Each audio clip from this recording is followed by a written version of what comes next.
Hey everyone, this is Friedel Hacker AJ Raven. I'm here with my recap and review of Snowpiercer Season number 3, Episode number 4, which is titled Bound by One Track now. Huh.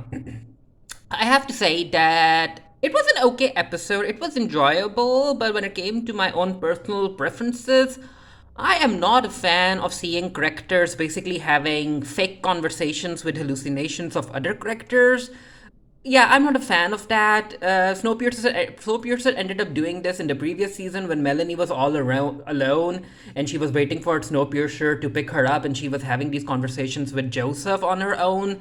Yeah, fake conversations in order to give characters some character growth. Yeah, I'm not a fan of it. So anyway, episode number 4 opens up with Alex. She's been reading Melanie's journal, her lost words, and it has been causing up some nightmares for Alex. And then she ends up having a conversation with a hallucination of her mom, and I'm like, okay. So, with Melanie appearing in this episode as a hallucination, I have my fingers crossed that she has an actual physical appearance in the season, but let's see what happens. Anyway, these two are talking, and Alex is like, you know what? I didn't get any closure from you, and all of that stuff. It's an emotional conversation. It's kind of okay, not the best. Again, when it comes to my personal preferences, I do not like seeing characters having fake conversations. So Ben comes in, and Ben is like, you know what, Alex, we have a problem. I need you at the engine. Apparently, there's an obstacle on the track. And while that's happening, Joseph is in his cell, and is trying to create a map in order to figure out where Snowpiercer actually is, where it's headed, and all of that stuff. So yeah, you can see him drawing tracks in his cell.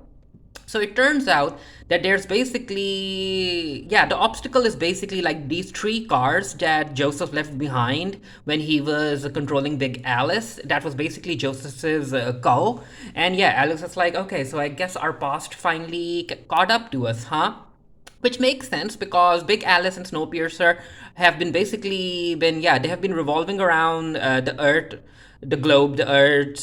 on the same track over and over again, and Snowpiercer didn't end up experiencing such an obstacle before because it's this particular track is different from the main line that Snowpiercer was on, but because they wanted to go to the Horn of Africa and they had to take a shortcut, that's why they ended up facing the three cars that Big Alice left behind like 10 years ago. No, not 10 years ago. My bad. A couple of years ago when Alex was just 10, and yeah, Melanie is like, okay, so I guess it's time for you to face your past, huh, Alex? So we cut to Asha and Layton, and Asha has been talking to the rest of the people in the train about how she's from New Eden, and she's basically, yeah, she's helping Layton bring hope to the people, and it's kind of working. It's kind of. However, Pike, way back over here, he's a bit hesitant when it comes to accepting Layton as their leader again, and yeah. Pike's the one who asks Asha about insects and trees and how New Eden is, and Asha is like, yeah, it's all good, and yeah, she's clearly lying, and I think Pike might figure it out, but let's see. Anyway, yeah, Asha is like, you know what, Layton, I won't break my lie, and but yeah, I'll keep on doing this for you, and Layton of course appreciates Asha saying that. So before everyone can leave, this is where Pike comes in, and Layton is like, good to see you, brother. Now pick a vocation, and that will be your position in the train. And Pike is like, you know what? I'll think about it. But yeah, Pike is very, very not into Layton becoming the leader again because he's like, you're the leader who left us, Layton. So there's some tension between these two, and I really hope that Pike doesn't turn evil, but let's see. So it turns out that they can't simply push away the three carriages because they have been locked onto the track. And yeah, Alex is like, you know what? Once they have been locked, we can't move them with any type of force. We have to go in and unlock the clamps. And Layton is like, okay, so if we don't do that, how long will it take for us to get to the Horn of Africa? And according to Ben's calculations, it's going to take them like 28 days or 26 days to get to the Horn of Africa, and that's too much because that's a whole lot of days. And there's also a risk of the people catching up to Asha's lie. And Layton is like, you know what? We'll have to move the carriages away. So it's decided that Ben and Alex will go out to move the carriages. And while that's happening, yeah, Roche, after coming out from the drawers, he's not doing well. He's been drinking because, yeah, he lost his wife while she was in the drawers. And yeah, things between Roche and her daughter, they aren't well. And he's been drinking. And LJ tells Bess to take Roche away, and she does. She takes Roche to his room, and Carly is there, and Carly doesn't want anything to do with her dad. And yeah, she's just walking away, and Bess is like, you know what, Carly, your dad is going through a rough patch, and you are too. But I need you to know that everything will be all right, and he just needs your help, and everyone's help basically. And Carly is like, you know what, if you want to help my dad, do it yourself, because I can understand where Carly is coming from. Like, she lost her mom too, so and I don't, yeah, and yeah, being a kid, being a daughter, she was looking towards her dad to support her, but her dad is a mess too. So yeah, I can understand Carly's attitude. So Alex is getting ready and she's preparing the sled to go outside with Ben, and then she again ends up having a conversation with Melanie, because Melanie is like, you know what's going to be inside the carriages, right? And yeah, Alex is like, I know. With Alex having conversations with Melanie, it turns out that Joseph is having conversations with Melanie too. And Melanie's like, so you've been trying to track the movements of the train, huh? So have you figured it out? And Joseph's like, yeah, I think we're basically somewhere in Asia right now. So we cut to Andre, and he's basically having he's having a sweet little moment with Zara, and he's spending time with his upcoming baby, and he's like, you know what, Zara, I'm not really sure if what I'm doing is right. What if I'm wrong? What if there's no warm area in the Horn of Africa for us all to live? And Zara is like, you know what, Leighton, what if you're right? What if you're right? We have to go and check. So with things getting back to normal on Snowpiercer, with Joseph gone, Root, I guess, is back to wanting to become the head of hospitality, but you can tell that she's a bit hesitant because, yeah, she was the leader of the resistance, and now she's going to go back to hospitality. It doesn't feel like the promotion it's supposed to feel like. So as she's coming back to her office, Pike is waiting for her, and Pike is like, you know what, do you remember the promise that I made you on your first day living below zero? And yeah, it's basically about bananas, and Root is like, well, I'm busy, I have to get ready for work, and Pike is like, it's just one last time, let's go out and let's celebrate. And yeah, Root is like, okay, let's do that. So Asha and Andre are having a little chat in the cafeteria, and yeah, Asha, considering the life that she ended up spending during the past handful of years, she does feel very crowded with a whole lot of people in Snowpiercer, but she's trying to manage. And Asha is like, you know what, Andre, you don't have to worry about anything. I won't break the lie because I understand. I understand why it's important and all of that stuff. And yeah, Leighton appreciates that. But before Leighton can leave the cafeteria, Dr. Pelton is trying to talk to him, and Leighton is like, okay, you're acting a bit spyish, so what's up? So Dr. Pelton has been doing a bit of snooping and she's like, Andre, you know what? I was pushed away when it came to looking after Zara while she's pregnant, and the Haywards took over, and I did a bit of snooping, and I found these files. And she hands the files over to Andre, and he's like, okay, so what am I looking at? And she's like, gene therapy. The Hedwards were basically, they're administrating gene therapy on your unborn child. And yeah, if you look at these reports, it's basically, some of the tests are basically similar to what Josie went through. So yeah, you need to check this out. And of course, Andre is very, very worried and angry about the Hedwards potentially harming his unborn child. And with Alex and Ben outside walking towards the three cars in order to unclamp them, Harvey's the one who is left manning Snowpiercer, and he's supposed to take Snowpiercer in reverse. But yeah, Harvey, especially after what he went through with Joseph's dog, yeah, he's hallucinating about the dog still tormenting him.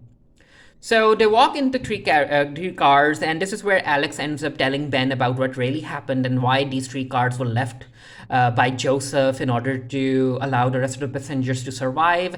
And yeah, these three cars actually had people in them. And Ben is like, why the heck didn't you tell me before? And Alex is like, if I told you before, you wouldn't have let me come with you, huh? So yeah, Alex is literally facing her past right now.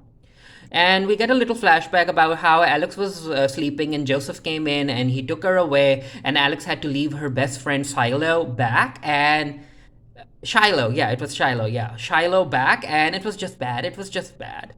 So Ben is like, you know what, Alex? I get that you went through something quite traumatic, but I need you to focus right now. Harvey has his own issues, you have your own issues, and I need you, engineer. I need you to focus. We need to get these cars off the track. And Alex is like, yeah, I'll be okay. I'll be okay. I'm focused. And talking about drama, yeah, Roche, Roche is like, Bess, I need you to take me to the drawers where my wife died. And Bess is like, yeah, let's go.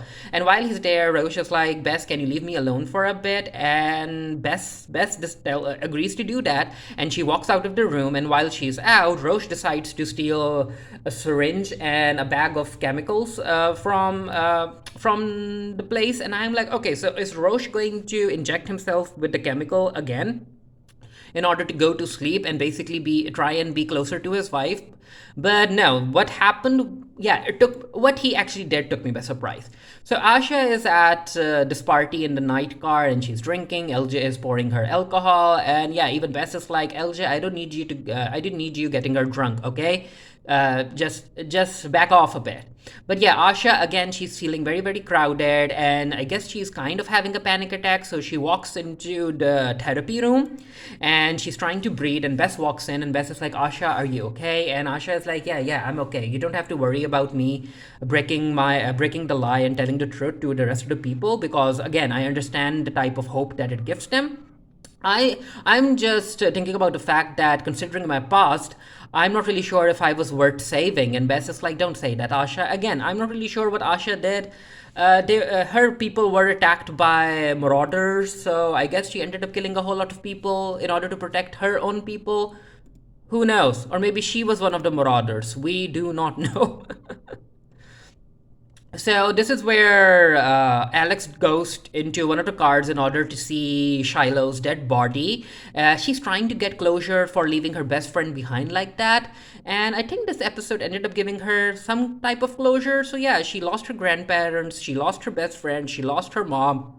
Alex doesn't necessarily have anyone in her life. And we get a scene where it's like, or maybe it's, I think it's, yeah, it's here. Okay.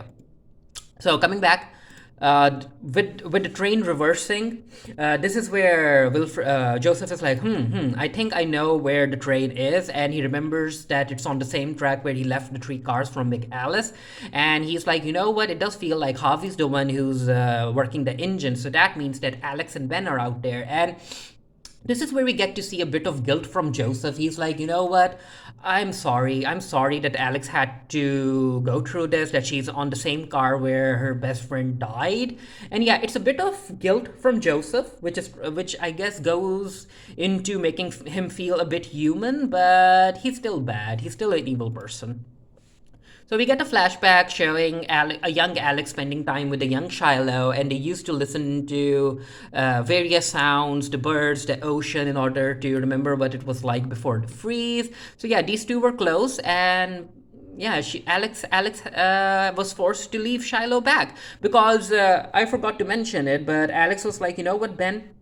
Joseph actually had all of us tested. He tested her stamina, our strength, and our skill set, and the ones that ended up failing his tests, those were the people that Joseph decided to sacrifice.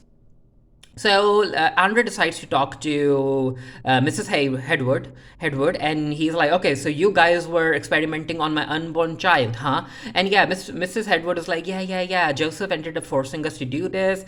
Consider it as a gift, Mr. Layton. I think she's trying to do. She or basically Joseph, they are trying to do what they think is going to be the future of humanity, where humans are able to." Basically be able to withstand the cold outside. And yeah, Layton is a bit different. Layton is like, I'm going to go and find a place where it's warm enough for all of us to live. So anyway, as he's screaming at and yelling at Mrs. Hedwood, she's like, you know what, you need to talk to Zara, you need to talk to the mother of your unborn child before you continue attacking me. So we cut to Pike and Root. They're having dinner, and Pike ended up making food for her, and she loves it. And this is where Root is like, "So, who were you in your past life, Pike?" And Pike doesn't answer. And Root is like, "Okay, so if that's how it's going to be, then that's how it's going to be." So who are you? Tell me about the new Pike. Why are you so afraid of accepting your potential? And yeah, Pike is at a crossroads right now, in my opinion. So let's see what he decides to do next.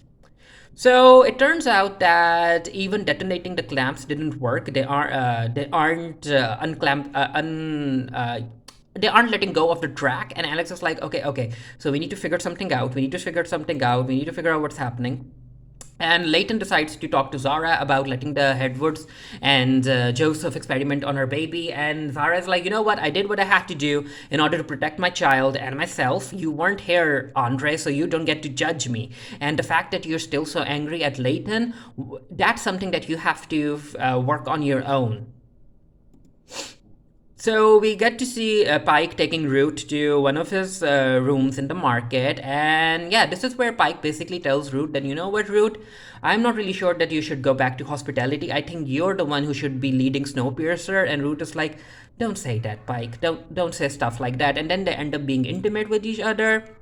And because of the situation in the three cars, Ben ends up calling Andre, and yeah, because Alex remembers that one of the cars was a lemon, it was always malfunctioning, and there are a whole lot of wires in the car, so it will take a lot of time for them to go through each wire. So they need Joseph's help, and Andre's like, okay, I'll patch him through the phone in his cell. But before Andre can get there, Roche, yeah, this was very surprising for me. So Roche didn't use the chemical on himself. He decided to go and walk towards Joseph's cell, and he asks the guard outside to leave him, and he does, and he goes in, and Joseph is like, I knew that you guys were going to come to your senses and you were going to ask me for help. But yeah, Roche is like, you know what? I'm not here for none of that, Joseph. I'm here to give you a taste of your own medicine. And he ends up plunging the syringe into Joseph's heart, and he ejects him with the chemical. And yeah, Joseph is very close to dying right now. And Andre comes in, and Andre is like, hey, Joseph, I'll help you. I'll give you the treatment that you need, but I need you to tell me how we can move the cars away from the track. But yeah, Joseph is in no state in order to say anything to Andre. And Andre's like, okay, Ben, Alex, Joseph is off the table, so what are we supposed to do now? And they also end up trying to contact Harvey, and yeah, Harvey has lost it. He's basically like, you know what, the dog is so close to my face, and I think he just freezes up. Alex ends up having another emotional conversation with Melanie because, yeah, Alex's feelings towards Joseph are very, very complicated because Joseph is like a father to her, and Joseph's the one who raised her with no Melanie in sight. And she's like, you know what? I hate him, but I also love him, and he's the one who taught me everything. So, yeah, human emotions are very complicated, especially when said humans are very young, like Alex. And Melanie is like fake Melanie, the hallucination in Alex's mind. The hallucination is like, you know what, Alex, it's okay. It's okay to love someone like Joseph. And I'm like, Alex is basically having a conversation with herself at this point. So I wasn't a fan of this interaction because she's basically telling herself the stuff that she wants to hear, which is okay. So yeah, anyway, this is where we get a flashback when it telling us that Joseph actually taught he taught Alex how to look at the wires without actually seeing the wires, and without actually pulling the train apart. And yeah, Alex basically ends up activating her Byakugan from the Naruto franchise, and she's able to map out all of the wires, and she's able to figure out that this here is the problem. And yeah, after fixing the problem, the cars end up letting go of the track, and Snowpiercer is able to push the cars away. And yeah, Alex is like, okay, so I guess Wilfred is in the hospital. He just won't die, huh? And Andre is like, yep, he just won't die.